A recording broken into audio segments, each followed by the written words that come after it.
اچھا میرے بھائیو، اب اگلی جو آیات ہیں رمضان المبارک کے کانٹیکسٹ میں آیات آ رہی ہیں، یہ مسلسل 6 آیات سورۃ البقرہ کی آیت نمبر 183 سے لے کر 188 تک، یہ پورا ایک رکوع ہے۔ 23 نمبر رکوع سورۃ البقرہ کا، یہ مکمل رمضان المبارک سے ریلیٹڈ ہے۔ رمضان کے روزوں کو یہ یونیکنس حاصل ہے باقی تمام اسلامی عبادات پہ کہ قرآن حکیم کے اندر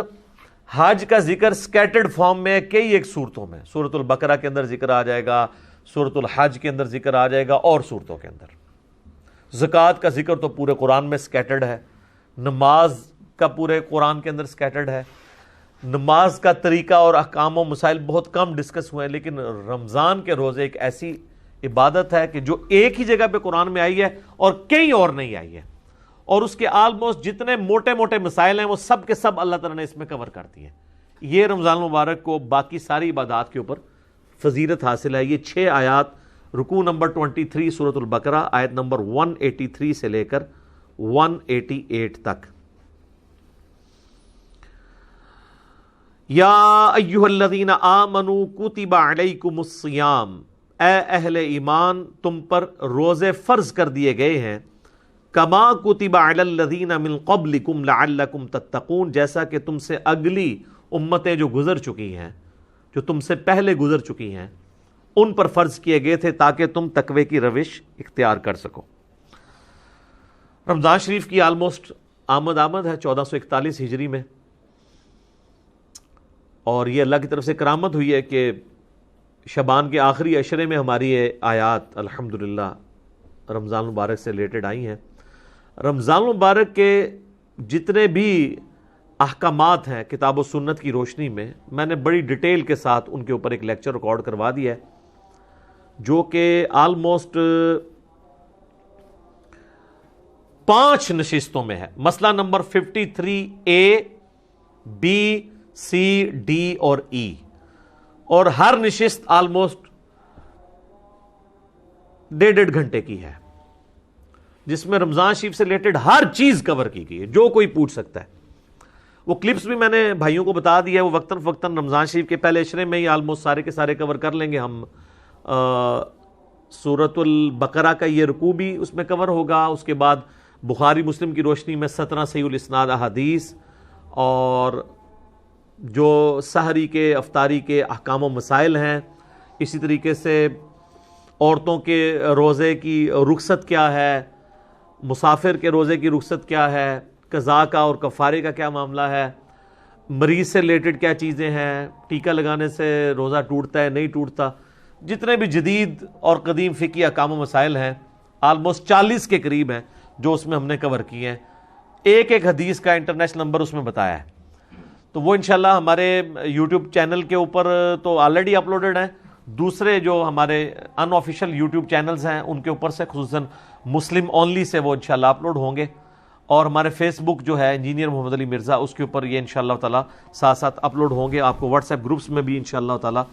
وہ کلپس آنا شروع ہو جائیں گے انشاءاللہ تعالیٰ۔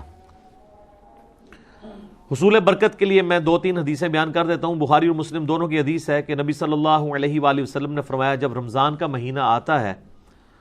تو اللہ تعالیٰ جنت کے دروازوں کو کھول دیتا ہے اور جہنم کے دروازوں کو بند کر دیتا ہے،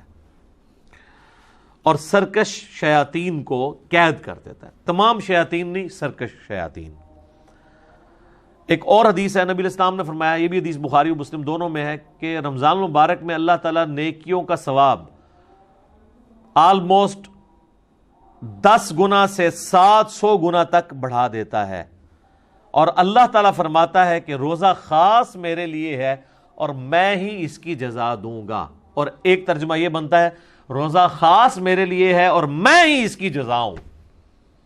کیونکہ روزہ وہ عبادت ہے جو جب تک کوئی شخص ایکسپوز نہ کرے نا، آپ کسی کو جج نہیں کر سکتے۔ نماز تو فزیکلی پڑھتا ہوا نظر آ جائے گا،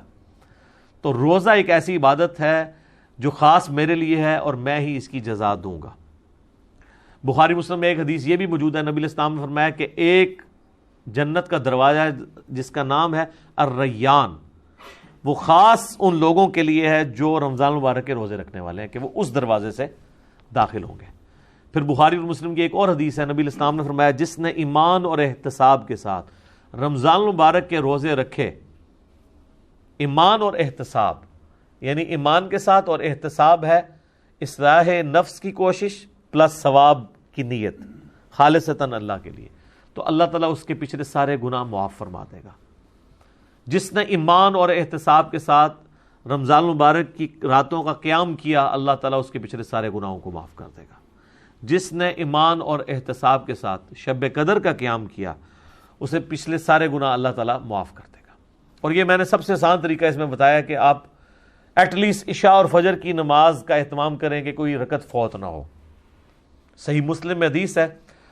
ایک تابعی کہتے ہیں میں مسجد میں بیٹھا تھا، مسجد نبوی کے اندر، حضرت عثمان غنی رضی اللہ تعالیٰ عنہ علیہ السلام کا دور تھا،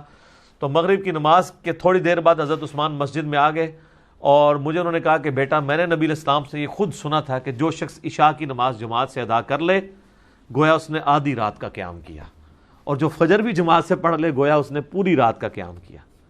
تو یعنی وہ بتانا چاہ رہے تھے کہ میں عشاء کی نماز سے اتنی دیر پہلے مسجد میں اس لیے آ گیا ہوں تاکہ عشاء کی جماعت چھوٹے نہ۔ آج کل تو مشکل نہیں ہے کیونکہ ہم لوگ تو رات کو سوتے ہی 12 بجے کے بعد ہیں، ان زمانوں میں لوگ بڑے جلدی سو جاتے تھے، اسی لیے مغرب کے بعد سونے کی ممانعت بھی آئی ہے۔ پورے دن کی مزدوری فجر کے وقت اٹھے ہوئے ہوتے تھے، عشاء اتنی مشکل ہو جاتی تھی، اسی لیے تو ہے بخاری مسلم میں کہ منافقین پہ 2 نمازیں بھاری ہیں، فجر اور عشاء کی، اور خصوصاً عشاء کے لیے بھی آیا بخاری مسلم میں کہ اگر یہ جان لیتے تو اپنے سرین کے بل گھسیٹتے ہوئے آتے ہیں مسجد کے اندر۔ اور فجر کے بارے میں سنن نسائی میں آیا کہ میرا دل کرتا ہے ان لوگوں کے گھروں کو آگ لگا دوں جو مسجد میں نماز نہیں پڑھتے، فجر کی نماز کے بارے میں بھی، اور بخاری مسلم میں یہ الفاظ جو ہیں وہ عشاء کی نماز کے بارے میں بھی آئے۔ تو آج کے زمانے میں آپ ذرا عشاء کو نہ قیاس کریں، آج کل تو عشاء سب سے آسان ہے ہماری نمازوں میں، کیونکہ ہماری جو روٹین ہے لائف کی وہ بدل چکی ہوئی ہے، اس لیے ہم اس تکلیف کا احساس نہیں کر سکتے جسے صحابہ کرام گزرے ہیں۔